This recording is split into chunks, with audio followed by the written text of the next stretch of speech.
Salut à tous, dans cette vidéo je vais vous montrer comment obtenir cet effet d'ondulation qui fonctionne sur des titres mais pas que, puisque ça marche aussi très bien sur des logos, sur des emojis et bien sûr sur des plans vidéo.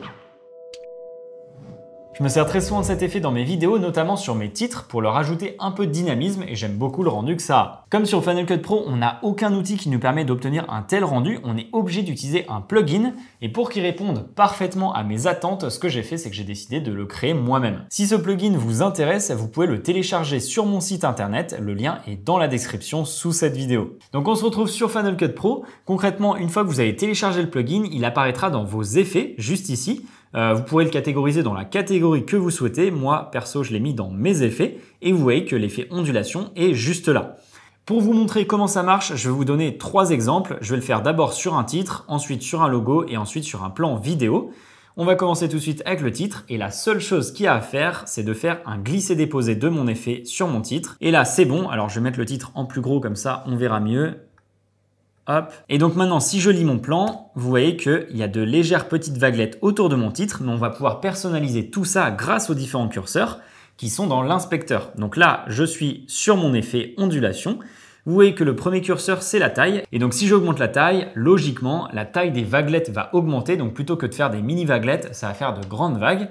Ensuite, on a le curseur vitesse qui indique la vitesse de propagation des ondes. Donc en gros, si on met une vitesse très basse, ça va faire de grands mouvements super lents. Et si on met une vitesse élevée, ça va aller très très vite. Et ensuite, on a la réfraction qui est un curseur que je touche pas tellement et qui permet de faire des effets de distorsion beaucoup plus importantes du titre. Donc on va faire un test. Je vais mettre la taille à peu près ici. La vitesse, je vais la mettre comme ça. Et si on lit ce que ça donne, vous voyez que si je zoome dans mon titre, on a bien un effet de vaguelette qui est complètement aléatoire d'ailleurs. C'est pas des vagues qui se répètent, j'ai fait en sorte sur Apple Motion d'avoir un mouvement de vague qui est complètement aléatoire. Donc si je redézoome et que par exemple j'augmente la réfraction juste pour vous montrer, voilà, vous voyez, ça donne ce genre de choses. Donc là, on va baisser la vitesse.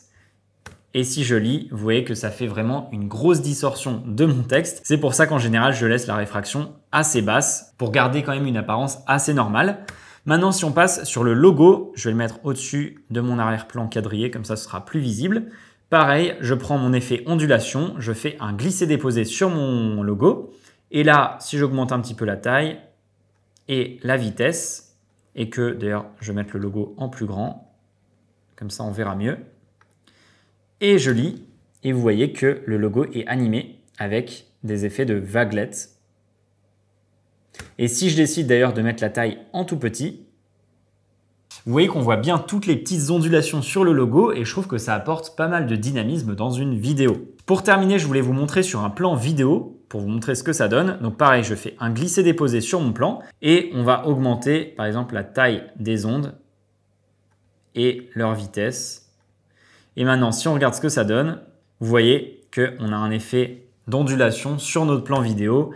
Je peux rendre les vagues plus grosses si j'ai envie. Et si je veux carrément déformer mon plan, j'ajoute un petit peu de réfraction. Et maintenant, si on lit, voilà ce que ça donne. On a bien un effet d'ondulation. Bon, là, il est un peu violent. Je vais baisser la réfraction. OK. Et cet effet, vous pouvez l'appliquer à tous les éléments que vous souhaitez dans votre montage. Il est très léger, donc il ne fait pas du tout ramer l'ordinateur, contrairement à d'autres plugins. Et grâce aux différents curseurs, vous pouvez le personnaliser à votre goût. Voilà pour aujourd'hui. Maintenant, vous savez comment ajouter un effet d'ondulation sur Final Cut Pro. Si la vidéo vous a été utile, n'hésitez pas à mettre un petit like et un commentaire. Et on se retrouve très vite dans une prochaine vidéo.